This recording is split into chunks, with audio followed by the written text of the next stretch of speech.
How is this? Can y'all see me from here? Another. Okay.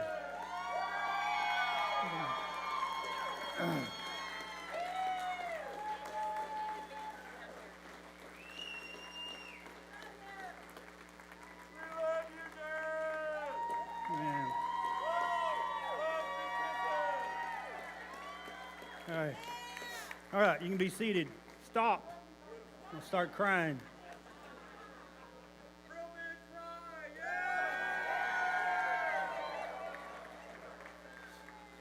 So I can't go by this, right?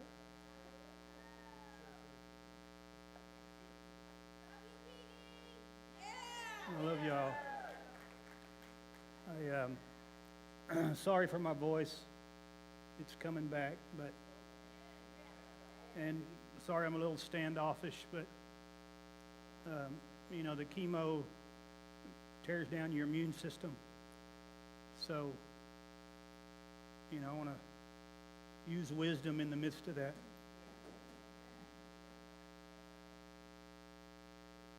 So we're on a journey. I'm done with chemo. Where's my little preacher girl? Are you ready? Is my preacher girl ready? Is she ready? We'll bring her on up. I need a microphone. All right.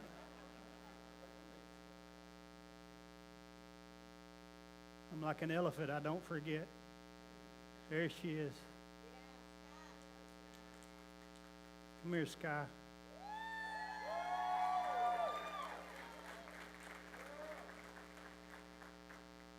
I want you to stand there with her, Sheila. No, she can do it.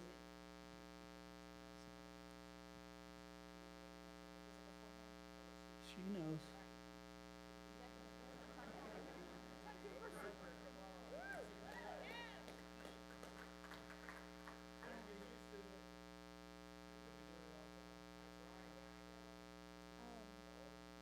Well, it's kind of a couple of different things, but it's all more or less has to do with a lot of the stuff that's going on now and things that I guess just pertain to everyday life and everyday things that we go through. And so the first thing was about we don't need to be fearful of anything or scared about it because there's a song that I remember I was listening to that had to do with this that made me think about it, and it goes, it says, "You give the sparrows everything they need. You light the stars and you paint the leaves. You clothe the lilies with your majesty, and you don't even love them like you love me." And then made me think that, if he takes care of everything else and he loves us more, we're the one creature that he loves the most in the world. And he created us with love for him. So if we're the most loved creature, then why wouldn't he take care of us as well? And that was the first thing he told me. Then he told me a lot about, I was just thinking about the color white. And white is a color that's used to make another color lighter. It is the most reflective color on the spectrum of light. And God said he sees us all tinted white. So that's why we're reflective of what we show through him is reflective. That's why when you go into a room, you can change the atmosphere. And it was something cool that he told me was also, we all eventually get gray or white hair. And in the Bible it says that is a crown of splendor, and it represents that you have led a righteous life. And that was cool because we all eventually get there. We all eventually get gray hair. So if he made it that way, that means we have all led a righteous life, and we are all leading a righteous life. And the last thing he told me was about death and life. And he said that death brings life, but life does not bring death.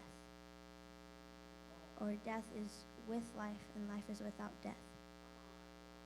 So with that, he said that the death can be like, for example, a volcano. People tend to see it as like a destructive force, but it's not. It's part of Mother Nature, and it helps. The ash actually helps create new land, and it makes the animals be able to grow better, and everything becomes renewed. So that can be represented as a death. And what comes after that is all the life from it. So it's like, for example, what's going on right now, or what's been going on, would be considered a death. So our definition, our definition of death, so man's definition would be like, we see it as like the end of life. But God sees it as an awakening to life. So that's what one of the main things he told me was, death isn't something to be fearful of. It's not something that brings an end to something, that brings an end to life. After a death, there is life, and it brings life with it. So, yeah, that was the main thing, was that death brings life. Awesome.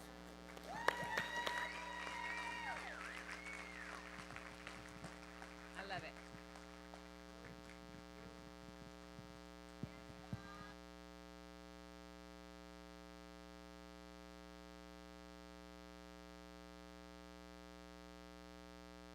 Hear me? Here we go. All right, open your Bibles. Let me just a little bit. I need a phone to find out what time it is, because I don't have a clue.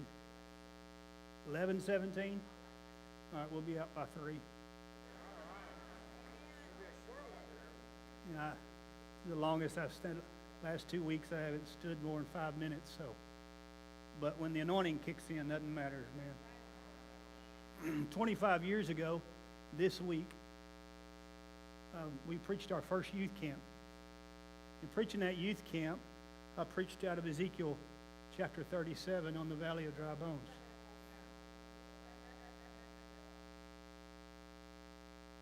I literally had young people in fatigues laying all over the floor the whole time I preached. Miss Melissa was there.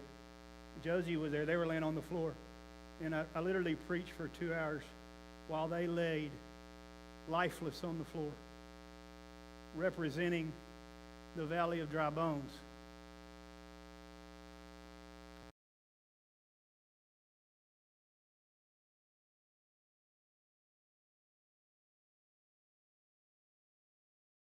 When God asks a question, He's not looking for information. He wants to know, can you see how He sees?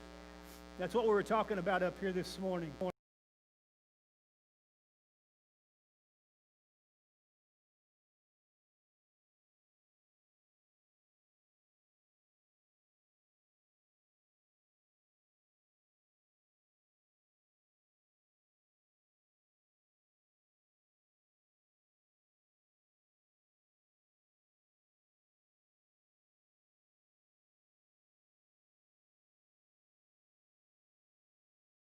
We are so separated by our cultures. We're so separated by, whether you're white or whether you're black or whether you're Hispanic, and we take pride in that culture. I'm not saying that you don't have a culture. I'll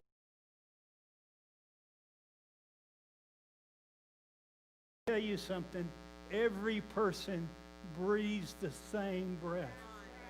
God only breathed one breath into man. Only one. And so what you're seeing on the news and what you're seeing that's happening in America, you have to position yourself to see something different. And that's why God is asking, can these bones live? That's where we're at right now, guys. Can America live? Can we get past this? And the only way we can do that is not to see color, not to identify with your culture. Because in a kingdom culture, there's just one. There's no male or female. There's no black or white. And until we can get there and treat each other, watch this, not how you want to be treated, but by how God treats you. And I just tell you that story before we go into this message, but and as I preached and I started decreeing, hear the word of the Lord, dry bones. And these young people started rattling.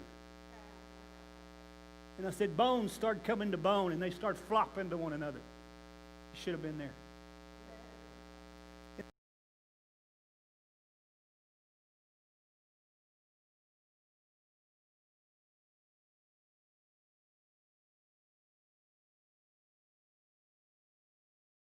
Saying, do that song.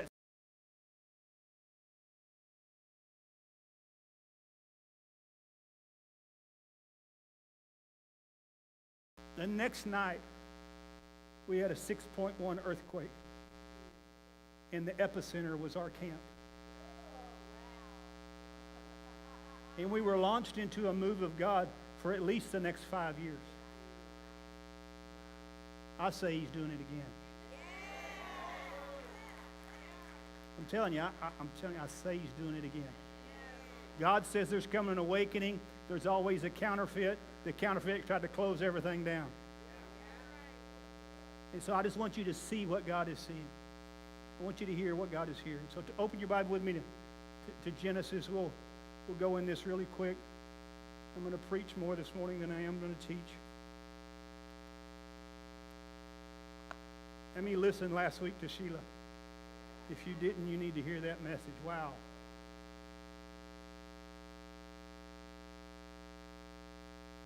Genesis chapter 2,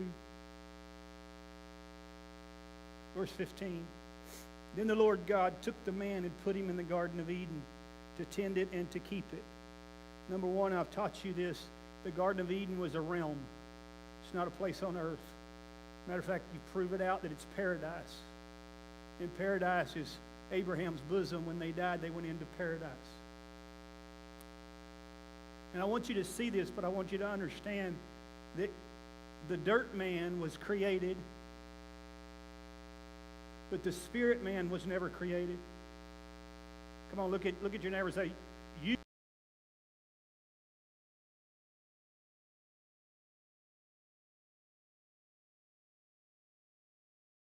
has always been, because you were in him before the foundation of the world. So I know it's kind of tough for you to look at someone and say, you're the Christ, but the issue is you have to understand, if you are in him and you come from him, who are you? You're him. And that's why Nathan is decreeing, can you remember that? And I'm going to show you what we're dealing with today, and I want to show you who your real enemy is. Because so you have to understand something. God does not have an enemy. Let me say that again. God does not have an enemy. It's man that has created the enemy.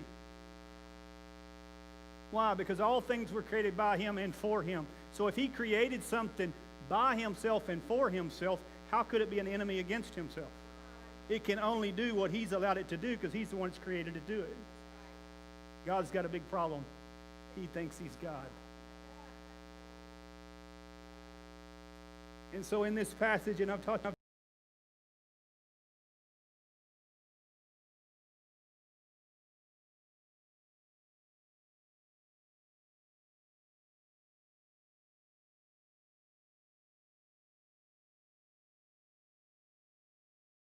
bone of my bone, flesh of my flesh. She shall be called woman because she was taken out of man. How many knows there's no blood there? Just bone of bone, flesh of flesh. So the deep sleep, I want to start there just for a minute. And then I'm going to show you something. I'm going to give you a secret. You may like secrets.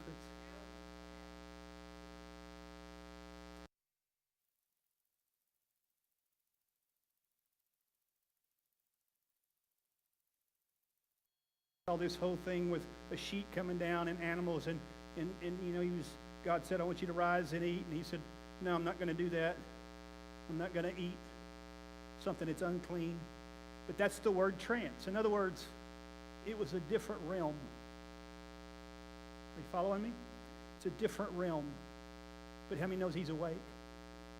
How many knows when you sleep and you encounter God in a dream, you're entering a different realm? But you never left the planet.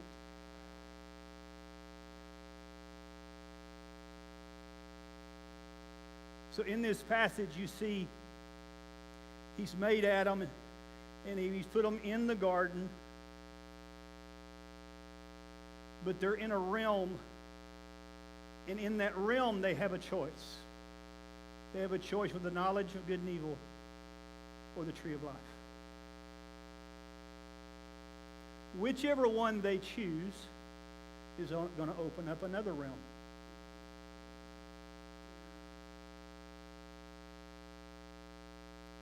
So I want you to get this, and then we're going to go in and show you something Jesus was revealing to him.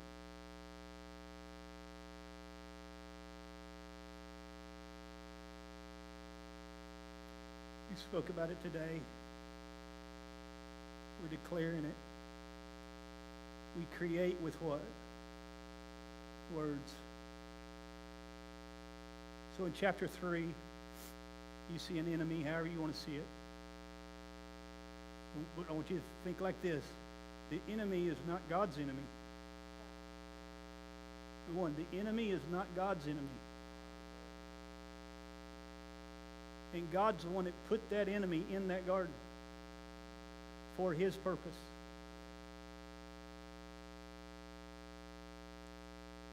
And the enemy started to speak. Now they already had a relationship with God. They walked with God in the cool of the day. He's the only voice they knew. So they should have known this is a different voice. But whatever voice you listen to creates the world you live in.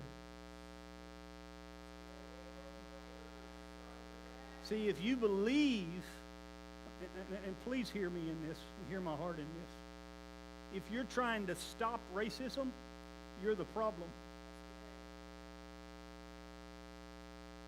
Because you're giving power to something. See, you never face the problem with the problem. You always face the problem with the answer. The answer is love, not racism. So as long as you're declaring racism, you're actually fueling the problem.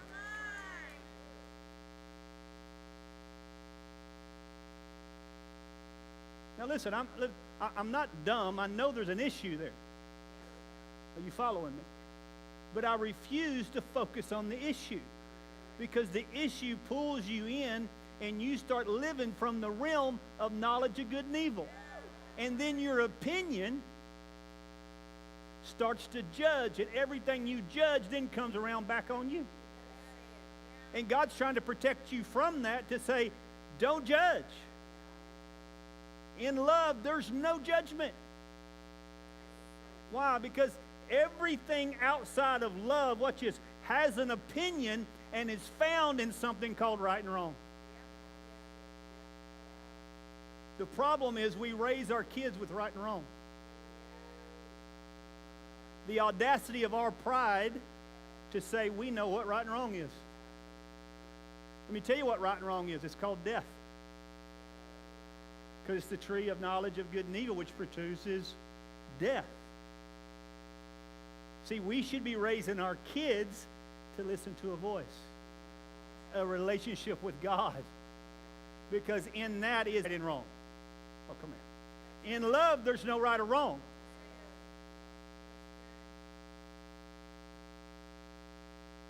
Matthew. Let's go there. Oh, I lost my notes.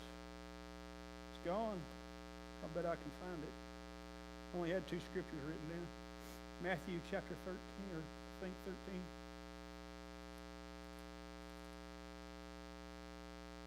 Yeah. Let's go into this for a few minutes. Now, this is a parable, and in this parable, I want you to get this. And I want you to see who God is speaking to here. Because when you read the Bible and you go and read in the Gospels, and you try to apply what you're reading to yourself, before you apply it he was talking to, you're going to find yourself in trouble. Because he only came to the Jews. Was he the perfect teacher? So if he only came to the Jews and he was teaching the Jews, everything he was teaching them was about where they're at. Come on, y'all better hear me. Because you're going to miss a revelation of Jesus and who he is if you're taking out of context who he was talking to. And you have to understand, these are people that knew the Torah. These are people that knew the Old Covenant. These are people that knew the prophets. They knew the first 5 books of the Bible. I mean, they tried to keep the law line upon line. This is who he's speaking to. So when he's addressing this, he's addressing their culture in their day. Can we learn from it? Absolutely. But was he talking to you? Absolutely not. Absolutely not. Come on, you understand what I'm saying? If you don't get that, it's going to cause you to be off in a lot of ways. The Bible wasn't written to you, but it was written for you. That's why we were never told to live by the Bible. Matter of fact, Sheila's going to preach a message. I don't want to steal her glory. But she's going to rock you on a message from the Bible and what the Bible has done. God never said live by the Bible. He said live by every word. That's why there's been no Bible since the cross.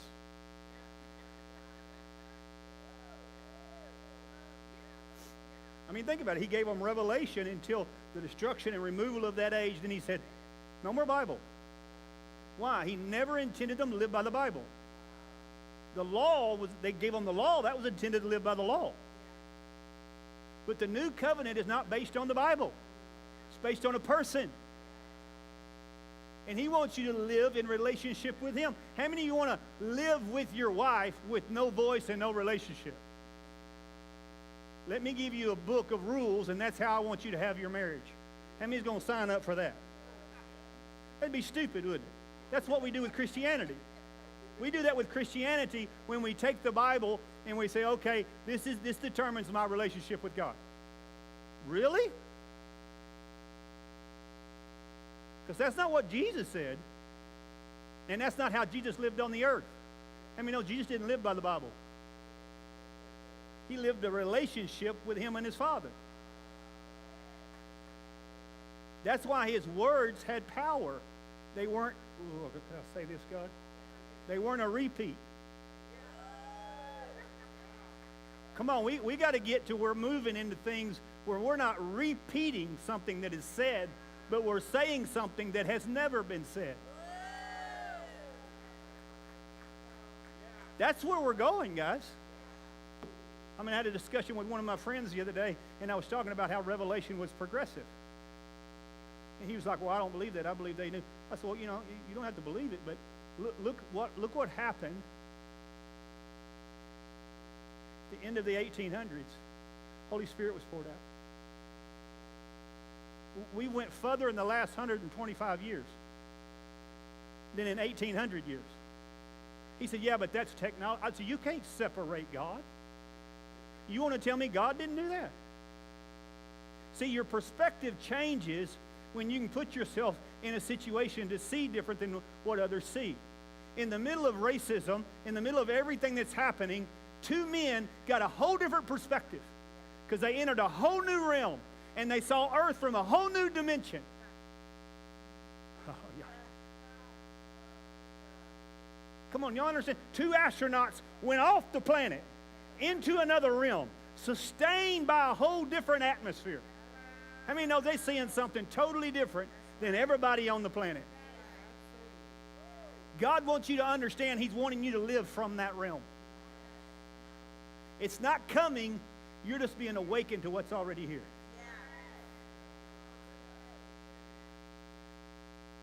So in this parable, watch what he says, and this is why I love the sonship message. Verse 11. He tells these Jews, and he gives them a parable. In other words, he's giving them an analogy.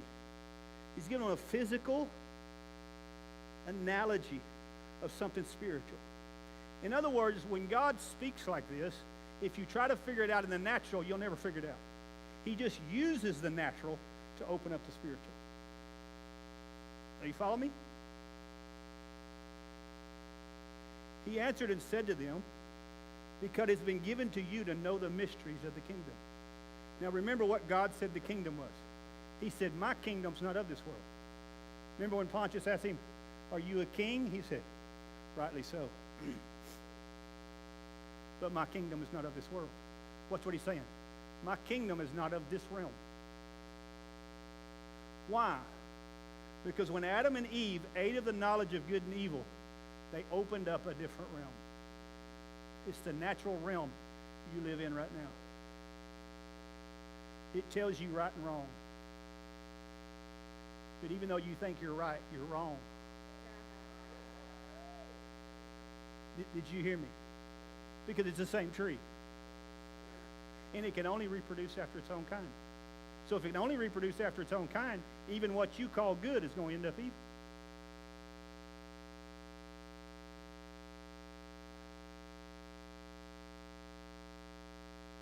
And he's asking them, why are you talking to us like this?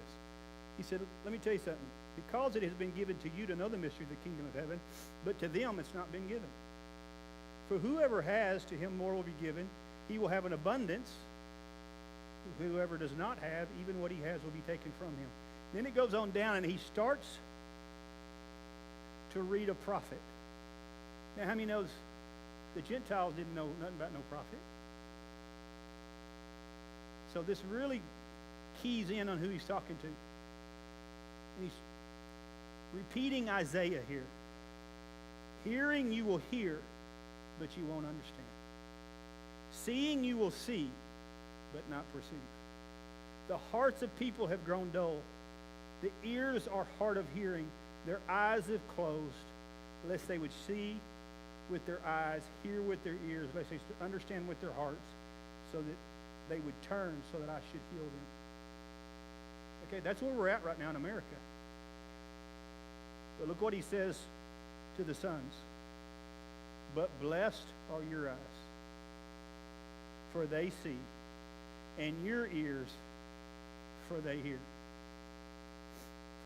For surely I say to you that many prophets and righteous men desired to see what you see, and did not see it, and hear what you hear, but did not hear it. Verse 19. When anyone hears the word of the kingdom and does not understand it, the wicked one comes and snatches away what was sown in their heart. That is who was received by the wayside. He goes and here's talking about the word, okay? And this is not the parable I want to go into, but I want to lay that. Now here's where we're going. Verse 24. Another parable he put forth to them, saying, the kingdom of heaven is like a man who sowed good seed in his field. But while men... Say it again. So I want you to get this. Adam and Eve opened up a whole realm. And it's a realm that was opened up by a voice. And that voice, the first thing it does is challenge what God says. Did God say you should not eat of any tree in the garden? Number one, it challenges God's voice. Are you with me? And in challenging that voice, she engaged with it, and then she had a response. And she said, oh, no. We can eat of any of the trees, just not this one. And the day we eat, we shall die. Or touch, she added that. And what did the voice say? Oh, no, you will not die. How many knows that's a lie? And that's why in John he says, the devil was a liar from the beginning. In other words, whatever his voice says, attached to it is a lie. Attached to the lie is a realm. And that realm is the knowledge of good and evil, and you live in it. Come on, I need you to think with me this morning. You're attached in a realm that is deception. It is not truth. It is not truth. What you see is not truth. But you have become blind, and you become hard-hearted, and your ears, why? Because you've been trained in that realm. That realm is not the real realm. It's a trance. You're asleep. And while men slept, the enemy sowed.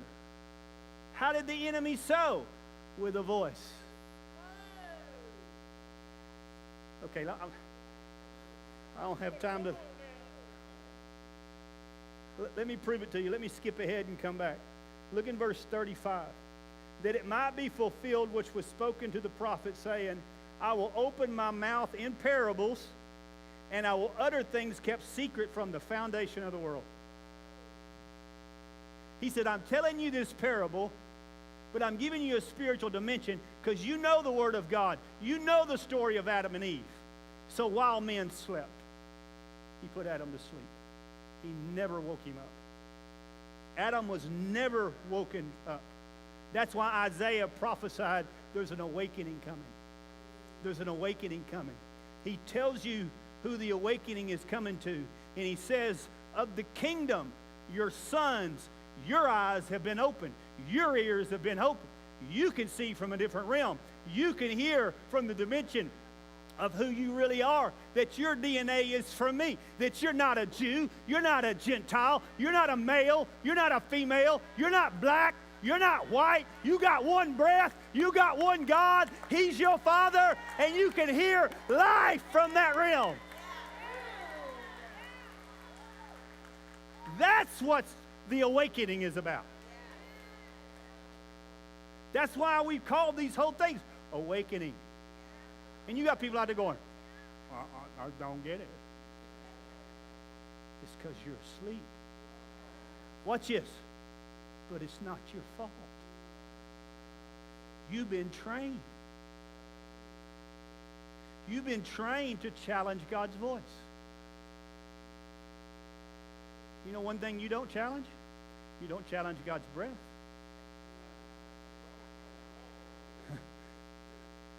Come on.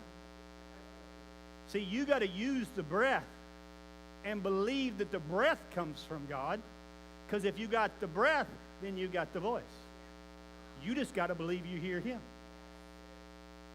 Are you following me? So this is what we're dealing with. We're dealing with a realm that's brought judgment. What's the first thing He brought judgment? First thing was the judgment on Himself. We are naked. He had to judge Himself, and He had to judge Eve. Okay. I need an hour right there. You're not allowed to judge someone else if you hadn't judged yourself, because the judgment is coming from yourself that allows you to judge someone else. So you see your own nakedness, and in your own nakedness, now you're judging your brother, but you're actually judging yourself. That's why He said don't judge. But if you don't see that you're naked, you can't judge somebody else's. How many knows before his eyes was open there was no judgment? Because he was not ashamed, and neither was she. But when they opened to that realm, what happened? Fear, shame, guilt, death, everything is in that realm. What are you dealing with today? Come on. See, it's a bigger reality to me than it's ever been when your life's on the line. And the doctors give you a terminal, this is what's going to happen.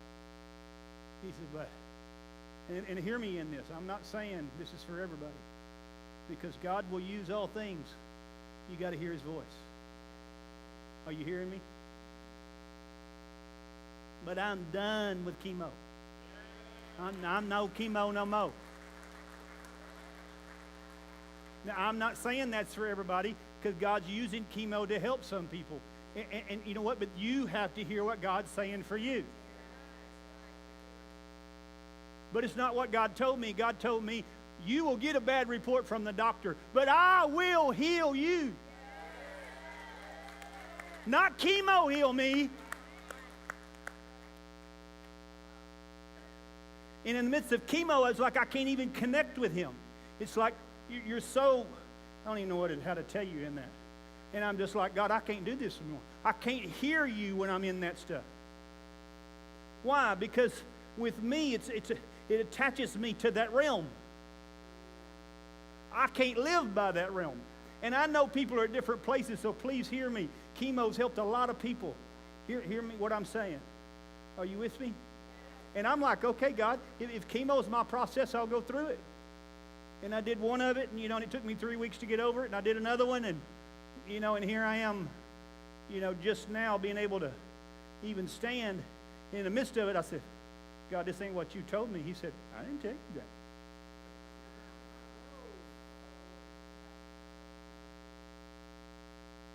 I said, yeah, but, I was thinking maybe this is the process. He said, but I didn't tell you that. Come on, are you hearing me? So I went back, watch this, to the word of the Lord. Hear the word of the Lord, dry bones. Hear the word of the Lord, cancer. Hear the word of the Lord, marriage. Hear the word of the Lord. What is God saying? Not what he said. What is he saying?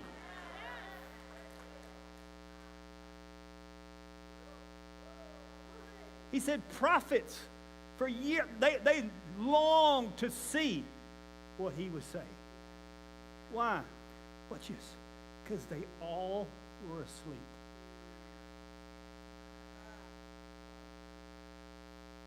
Not one was awake. Even Moses, even Elijah, he used them at different times, but it never says they were awake. The first man to ever hit the planet that was awake is Jesus.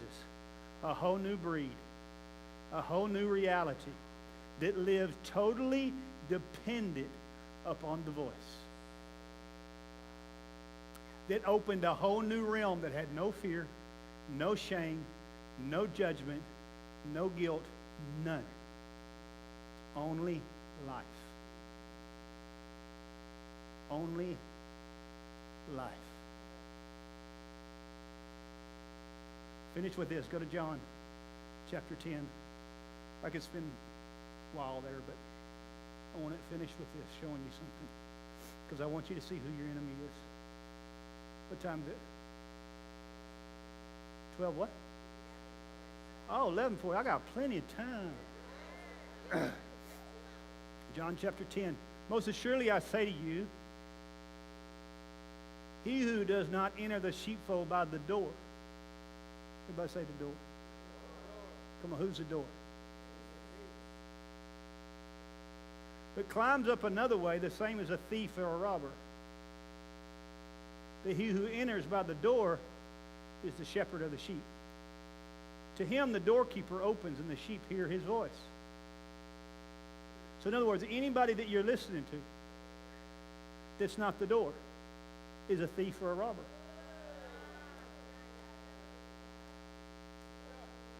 Any opinion about your culture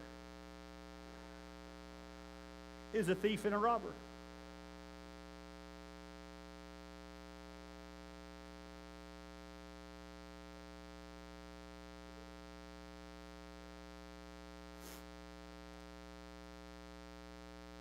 Watch. To him the doorkeeper opens, and the sheep hear his voice, and he calls his own sheep by name. Get this. And leads them. What's he leading them out of? He's leading them out of a realm. He's leading them out of deception, because he's the only one that wasn't born into that realm. He was born awakened. He was born in union, in relationship with God. He's not asking you to do it. He said, let me tell you what happened. You've been born again from a different realm. The realm that you came from. You didn't come from the earth. You weren't made from the earth. You came from another realm. That's the real you. And that you is in union with him. You just need to remember. And he's saying, I'm the door that opens up you to get back into that realm. It totally awakens you to your real identity. That I don't have an enemy. Awesome. See, y'all, Everybody thinks they got an enemy. Does God have an enemy? So what's your enemy? Look at yourself and say, I am. You are your only enemy. And the enemy you're fighting is yourself, trying to keep you in a realm of deception.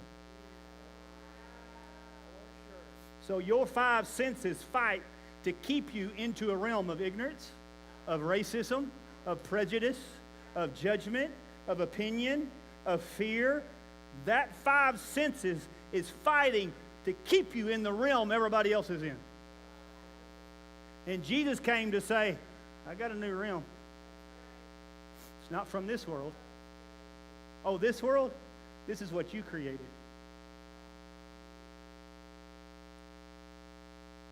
He said, my world only has life. My world, I don't have an enemy. My world is no prejudice. He said, before my throne, every tribe, every nation, every tongue. Come on. See, we want to talk about that stuff, but can you live that stuff? Not without the door. Why? Because you sleep. And the enemy sowed things, and he asked him in the parable, when did this happen? He said, while you were sleeping. When did it happen with Adam? While he was sleeping. How'd them tares get there? See, it's the parable of the wheat and the tares. Did you know a wheat and tare look just alike? Until the wheat starts to bear forth fruit. And when the grain comes into the wheat starts to do this.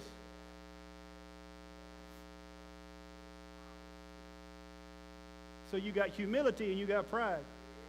And he told him, he said, don't go and try to get them yet. You got to wait till harvest time. Because you can't tell the difference between the wheat and the tare. And you try to remove the tare, you'll pull up the wheat. Are you following me? Now this is a parable, so I want you to get it. So he goes into it and he says, now, at the end of the age, which was the end of the Jewish age, that he was going to deal with that system. The angels there are actually men of God. That's what he's talking about. They were Paul and Peter and James and John. Those were the reapers. Come on, it actually means a sent one. And what they were doing, they were preaching a message of a kingdom, of another reality, and those that could. What did Jesus tell them? He said, broad is the way that leads to destruction, and many go therein. Narrow is the way that leads to life, and few that find it. He wasn't talking to you. He talking to the Jews. And guess what? Over 3/4 of that nation rejected Jesus. Come on. There was only a few number that found life. Are you with me? Now people go, so think about this. A God that was in covenant with his nation came to them, blinded them, didn't let most of them see. Are you with me? Use that blindness, that hard-heartedness, to turn to the Gentiles, to open up the gospel to everybody, but then burn 3/4 of that nation in hell because they rejected him. Remember, he was still in covenant with them at that time. See, that's what your theology's been. All got quiet. Now, let me tell you what he did. He said, at the end of that age, let me show you what I'm going to do. He said, I'm going to bring in the harvest. He said, the wheat I'm going to put in my barn. Why do you put wheat in the barn? To feed somebody else. He said, but the tares, I'm going to burn them up. What do you mean I'm going to burn it? He said, because I'm a consuming fire. And everything in them, there's hard-heartedness and want to hang on to the law and want to live to this realm. He said, I'm going to burn it out and I'm going to use it. He said, in Romans 9, 10, and 11, he said, I use this. It's the greatest mystery. Nobody understands it, but it's from the foundation of the world that I'm bringing an awakening, and it's not just for the Jews. It's not just for one people. And I'm going to use, and I'm going to blind your eyes, and I'm going to break this gospel out to every person. Watch this. And then Romans 11 says, do not think that their rebellion that opened you up to the gospel, that I will not turn back to them and have mercy on them all. Why is that so important?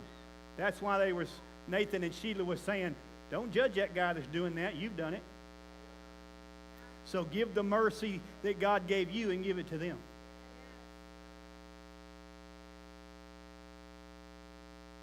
You following me? So John 10 says, let me show you who your enemy is. He's a thief and a robber. We will say, well, you know, the devil, he's our enemy. Okay. Okay. I'll agree. You got me. But how does the devil work? Through a voice. Come on, how did he get to Adam and Eve? Through a voice. What did he challenge? God's voice. He challenged God's realm. He challenged God's way of doing things. Follow me? You sure? So there's only one way to awaken.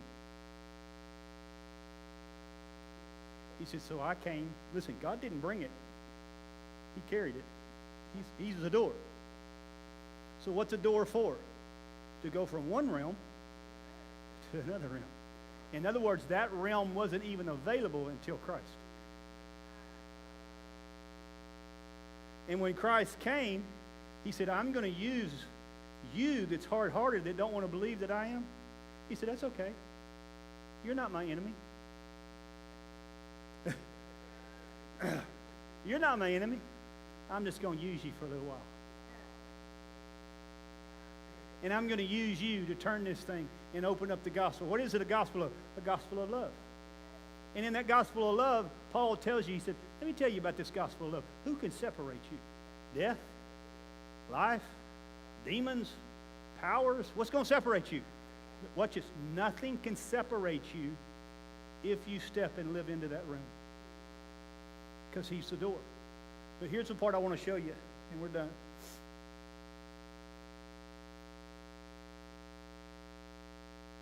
They will by no means follow a stranger, but will flee from him, for they do not know the voice of a stranger. Who's the stranger? A thief and a robber. Who's all those that came before him? That'd be Moses, all of them. Why? Because they all live from the knowledge of good and evil. He said, I'm opening up a realm they don't know nothing about. He said, so I had to end that covenant, judge it, and remove it, because the new covenant that I'm opening up to you, it's already in you. He said, I'm going to put it in your mind. I'm going to put it in your hearts. It's available to you anytime you're willing to awaken. Anytime you're willing to listen to the accurate voice. He says, because I'm the door. And the door now lives on the inside of you. It's not where you got to go somewhere to get it. He brought it to you. You say, well, I don't want it. Okay, Paul.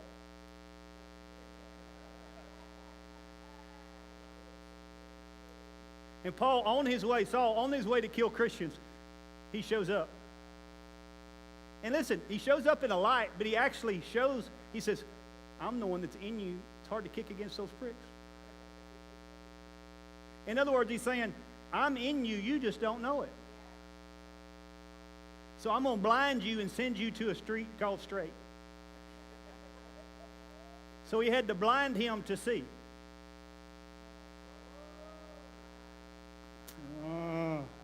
See, I don't know how deep y'all want to go. See, we think creation, he made a mistake, and man made it all up. He said, no, I got to blind you so you can see. Because you're going to be like me, you got to know knowledge of good and evil. Because you can't be like him without knowing what he knows. So right after he said, watch this, after the enemy said, listen, the enemy don't come to you in full deception. He mingles truth with deception. He said, you won't die. Watch this, which is a lie, but watch what he says next. God knows that when you eat, you will be like him, knowing good from evil. That's truth. Oh, y'all better hear me. In his realm of deception, he uses truth to mix the truth with the deception.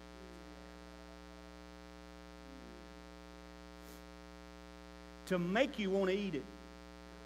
Watch this. And when he did that, it said, then she saw. Her eyes opened. Now, here's my question. What did her eyes open to? Something that was already in her.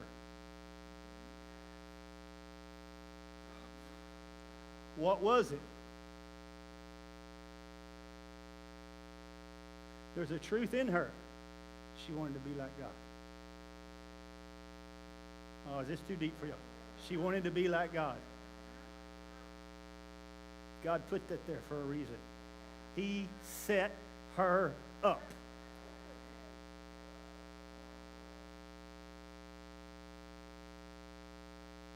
See, listen, guys, I'm not here to condemn you for being in that realm. He's the one that opened that realm to us. But he opened us to that realm that we could be like him. Watch this. But the likeness means resemblance. Okay, I don't think y'all can handle this morning. Image is a whole nother word. Image is, I'm not like him, I am him. That's what Jesus said, the one that was awake, that came to the planet. He said, I'm not like Father, I am Father. His resurrection power flows through my veins.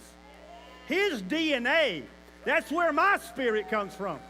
And Jesus is here to say, I'm showing you who you're supposed to be on the planet. Fully awakened, in union with another realm. He said, but to get you to that realm, to get you to operate from that place, I had to open that place to you. And I had to let you think you did it.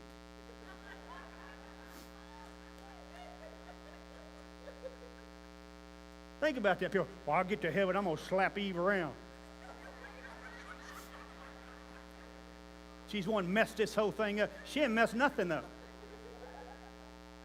I'm telling you, she didn't mess. God don't have plan B. You want to tell me in the beginning of creation that the enemy messed all that up for God? Then who's God? He said, no. Before there was ever that, he said, let me tell you what I'm doing. I'm going to make man. Watch this. In my likeness, to know the knowledge of good and evil. You see the process? And in my image. It's going to be a process. The Genesis 1, 26, 27, 28, that's Jesus. That ain't Adam. He gave Jesus dominion. He gave Jesus authority. He gave Jesus, the God-man, the right to replenish the earth. Replenish it with what? Sons of God that know the mysteries of the kingdom, that know they come from another realm, that are not living by this realm and the five senses. They have become awakened to the true reality of where they come from. They ain't black. They ain't white. They ain't purple and green and yellow. They ain't male. They ain't female. Can you handle it? They God on the planet.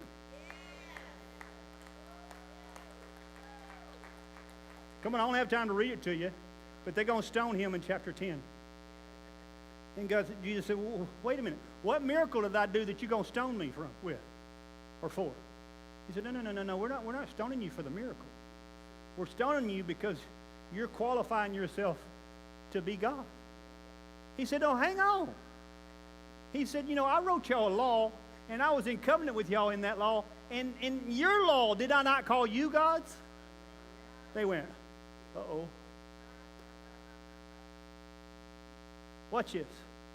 But in that covenant, they were only like him.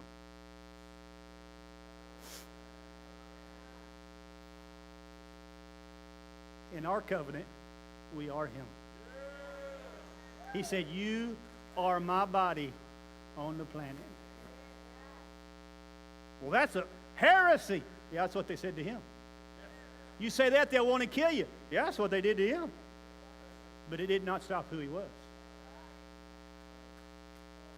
See, you got to determine who you want to be. And are you going to be Adam in the likeness that lives by the natural senses? Or are you going to be the God that said, before all this ever happened, I was in him?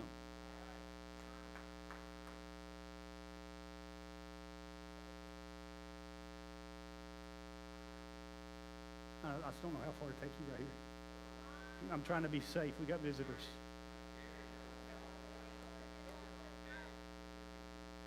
He double dog dared me. That me and God had a conversation. And my spirit had a conversation with God about the life I'm living out right now. Come on, that's what he did with Job. Job is cursing the day he was born. And God said, hey boy, what you cursing your day for when the day you were born? He said, where were you at? Where were you at when I laid the foundation of the world? Where were you at when I told the sea to stop right here? Let me tell you where you were at. You were right there with me, singing the song of joy with the sons of God. You agreed to come to the planet. It was your honor to come and do what you're doing. He said, so gird up your loins. Oh, y'all ain't understanding what I'm saying. Loins is seed. It's where your thoughts come from. And your thoughts produce your voice. And your voice creates your world. He said, gird them up. Because your sickness right now, Job, what you're going through right now, cursing the day you were born, that's your flesh. Let me remind you of who you are, Job. You're a son. In thousands of years, they'll talk about you.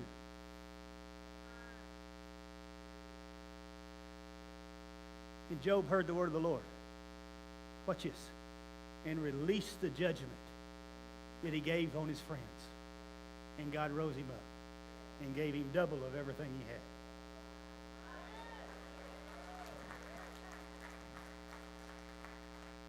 It's always his. He just couldn't see it. Come on. None of y'all like Job. I don't like Job. Job was doing good, minding his own business. Watch this. And God said, hey, enemy, you check out my boy. I mean, I'm reading that going, hey, what the heck you doing? Come on. I mean, I'm fine. You know, God, I obeyed you. I come to Houston. I do what you tell me to do. And God said, hey, enemy. Oh, y'all going to get this in a minute. He said, hey, enemy. You checked out my boy? Oh, yeah, but I can't touch him. He said, you're protecting him. He said, okay. I ain't going to let you kill him.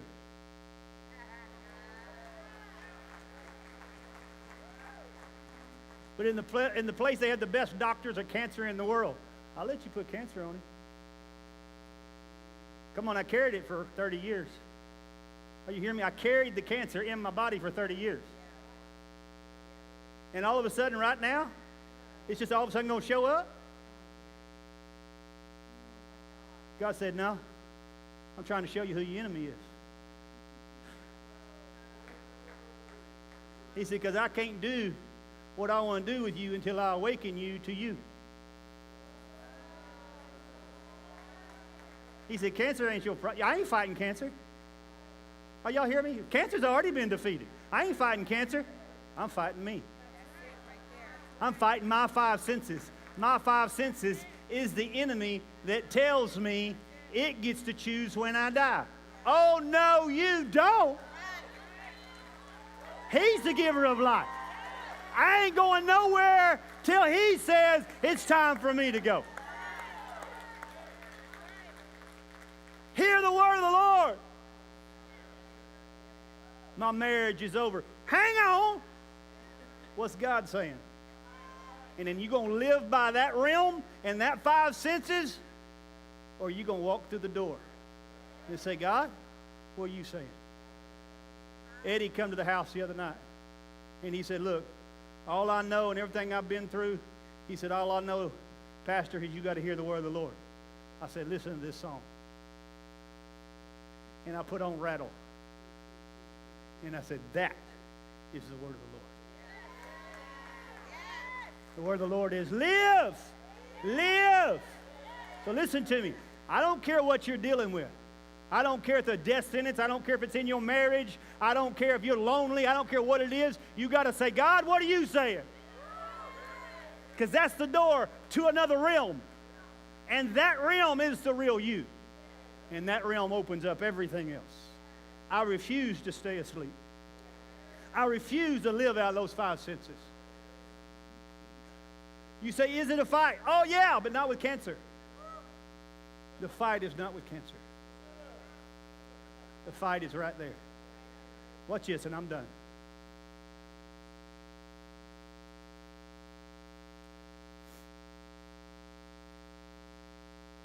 Verse 9. And you got to get this part, man. This is the part that just makes me want to do something. Because as I see this, I'm like, that's why I'm on the planet right here. This is why I'm on the planet right here. Get this right here. Verse 9. I am the door, and if anyone enters by me, he will be saved and will go in and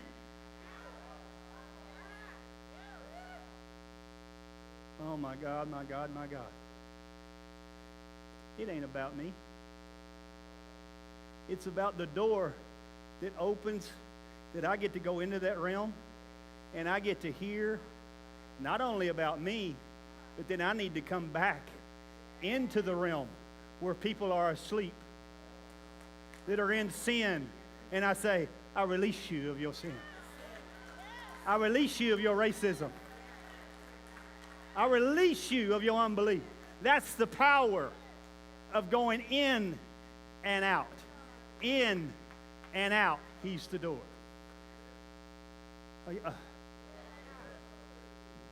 Almost done. One more.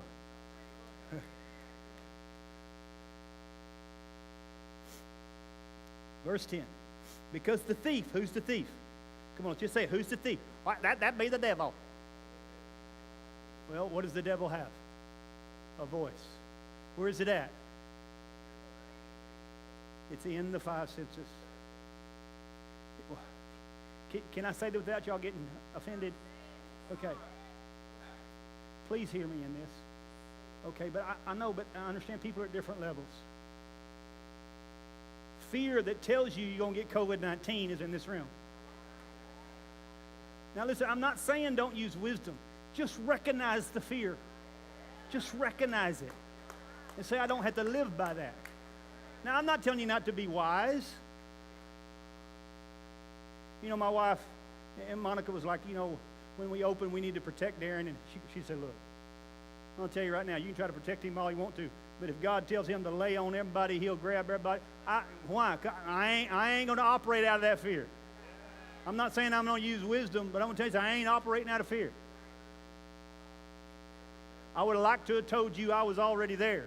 It took 2 rounds of chemo to go, hey. Well, you understand what I'm saying?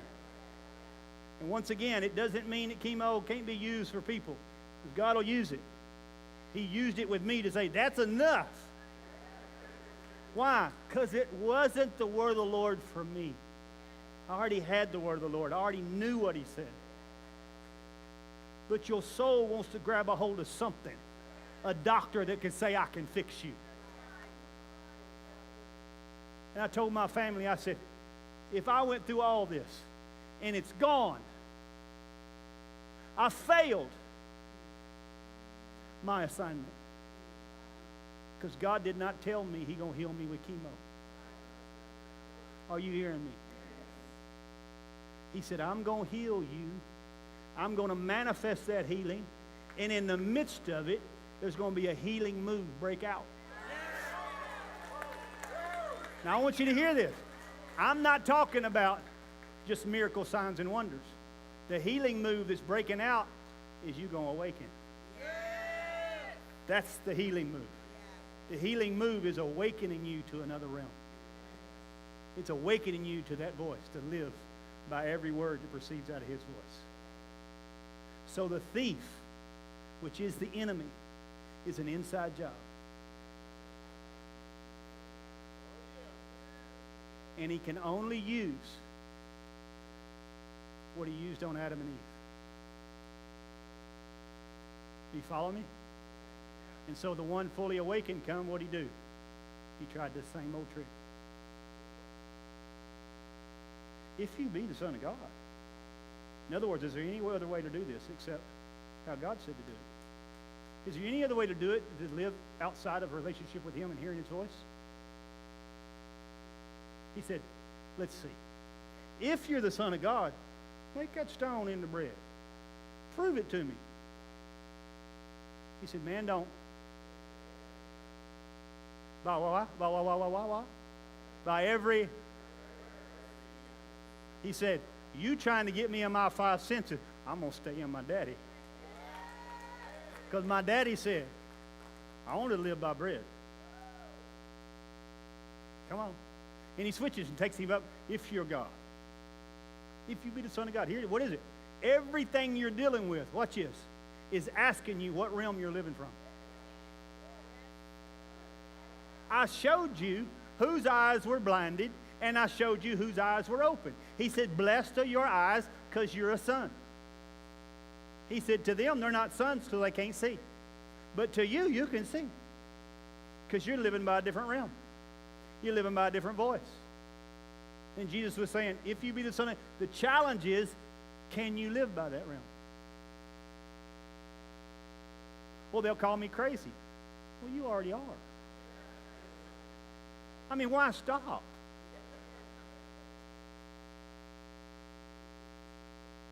But if I'm crazy, leave me alone, because when you get cancer, you'll come to me. You understand what I'm saying? Listen, I used to think I had some understanding of what people go through. Believe me, I got a whole new dose of compassion.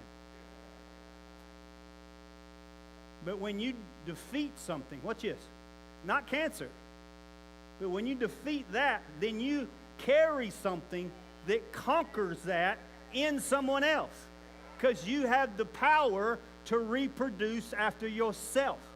But you can't release what you have not defeated in yourself.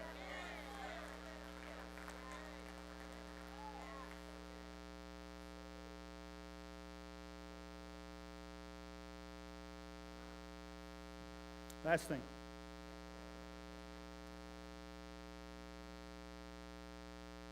I'm the good shepherd, and I'm known by my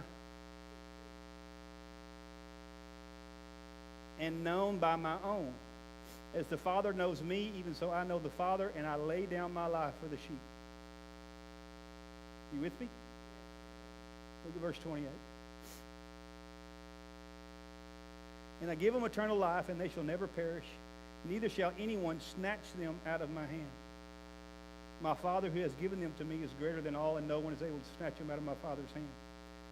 I and my Father are one. That's the secret. That's why he said, I don't speak unless he speaks. I won't do anything unless I see him do it. Now listen, I'm not saying I'm there, but I'm getting there. And to get there means I'm not afraid to tell you what God said.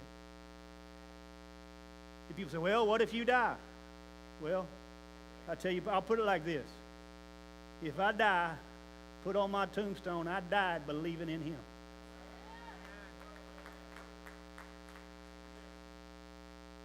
The good news is I'm never going to die. Because you can't kill the real me. This flesh suit is just for me to accomplish what God sent me to the planet to accomplish. And I'm not done. And I made up my mind, I'm not leaving till I'm done.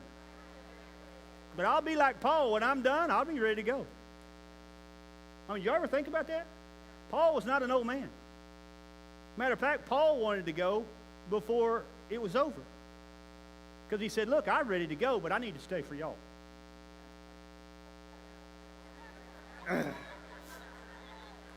Hear the word of the Lord. I'm not talking about y'all, I'm talking about those people listening on camera. Y'all think I'm kidding. I'm talking to y'all too. Y'all are carrying something that the earth ain't seen before. You're on the cutting edge of something that people don't know nothing about. They know a religious gospel. They know a gospel of good and evil and a gospel of death. They don't know this gospel. And this gospel is now starting to come forward, and it's awakening, and it's reminding us of where we came from and who we are, and that we're creators. Watch this. To create from that realm.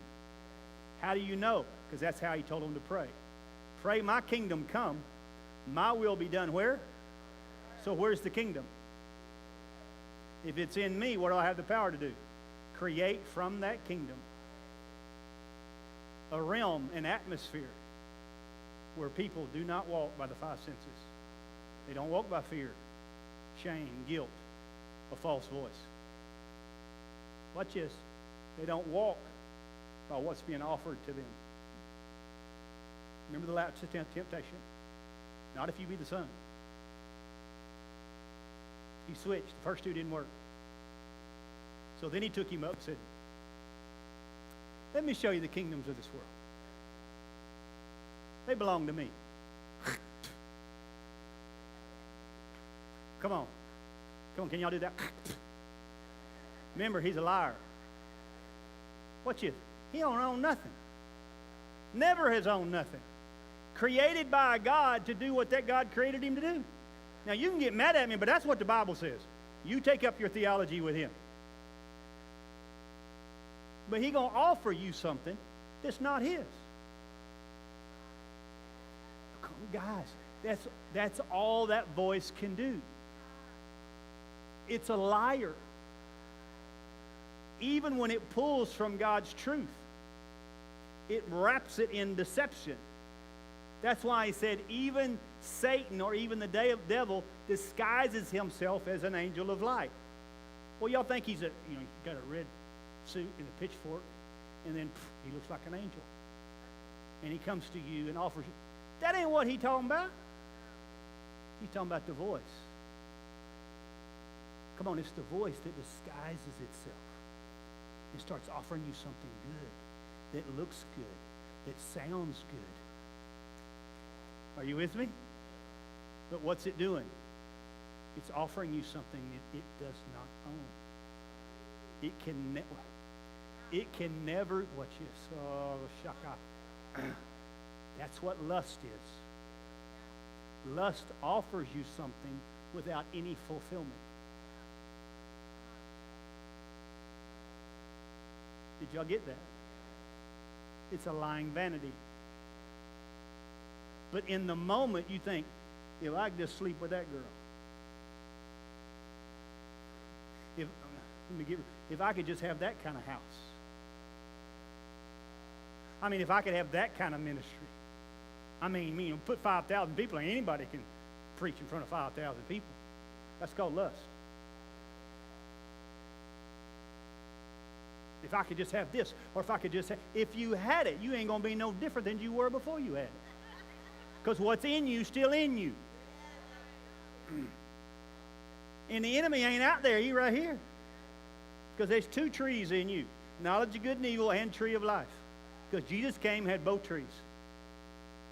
Come on, listen to me, he had both trees. He had the likeness, knowledge of good and evil, and he had the image. But he never yielded to the likeness. He always yielded to the image. In other words, he didn't yield to something that looked like him. He yielded to something that was him.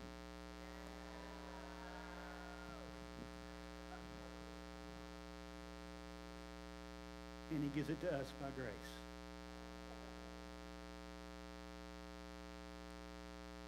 Now, y'all hearing what I'm saying? So, what we're going through, and I am finished right here. Let me close it. I'm making up for all the times I missed. I got another 3 hours. What he's opening up. Listen, I'm just telling you. We're going to have some people that didn't make the transition over from the other church. That's okay. Nothing wrong with that. Okay, I'm not sad. I've always told people, I want you to be where you are, where you grow. Okay? My wife's like, let's move 3 or 4 more times. See how many more we got left. What I mean by that is, this is not going to get better. It's going to get worse.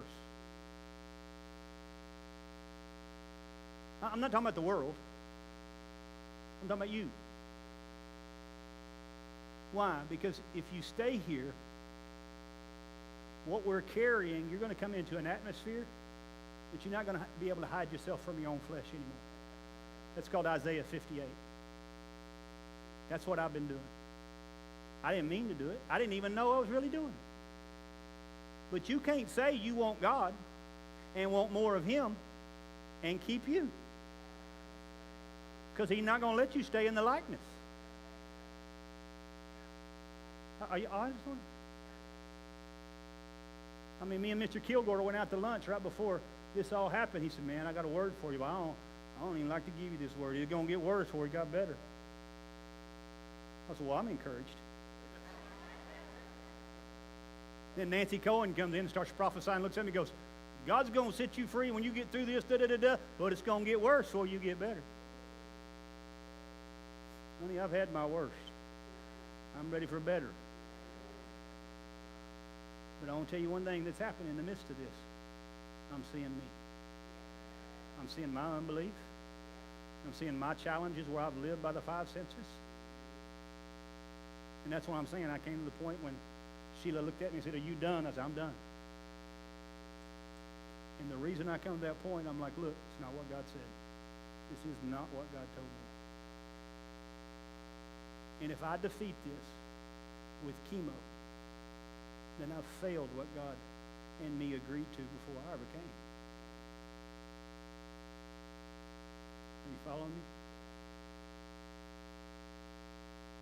Now listen, I know y'all looking at me, but this is what you can't do. You can't walk out of here today and know my words didn't have power, because my life's on the line. So is yours. You just hadn't been given a date. That's the only difference. They trying to date when I'm going to die. Trying. But Jesus said, nobody takes my life. Who said that? Jesus said, nobody takes my life. Here's what I promise you. Ain't nobody going to take my life. He's the giver of life. And I ain't going until He says it's time to go. You know, when I told someone, he said, that God was going to heal me, they go, well, yep, either in this life or the other. I go, oh, no, no, no, no. No, no, no, no, not in this life or the other. I'm healed now. Cancer's already bowed its knee. All I got to do is align with the real me, and the same Spirit that raised Christ from the dead will quicken my mortal body and drive it out of me. So this is it. What's He driving out of you? Well, it's the enemy. Oh, yeah. And it's your way of thinking. Every voice that challenges His voice. Every bit of fear is opposite of His love. Every bit of likeness is opposite of His image. That's the thief. That's the thief. Quit blaming it outside. So He says, really? You're going to give me the kingdoms? I wish He would have said, there's a book that's going to be written about a vision, and one of my boys is going to tell you the kingdoms of this world have become the kingdoms of His Lord and Christ. They already belong to me.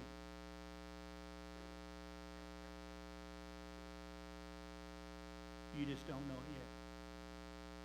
Oh, I ain't talking about Him. Healing already belongs to you. You just don't know it yet. Riches already belong to you. You just don't know it yet. A better marriage already belongs to you. You just don't know it yet. That mate that you don't have yet, already there. You just don't know it yet. Everything that God has for you, it's already there.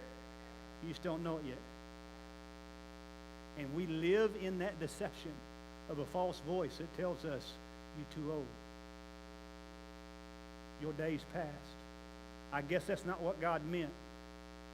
Come on, everything challenges what he says from that realm.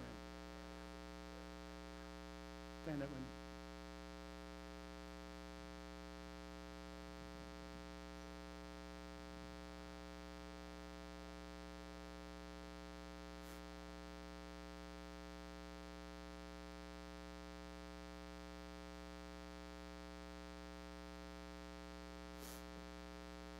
I want to leave you with a thought as we go. Was Jesus the door? Are you in union with him? So what are you? Okay. Please hear me when I say that. So if he's the door that lets you in, you're the door that lets other people in.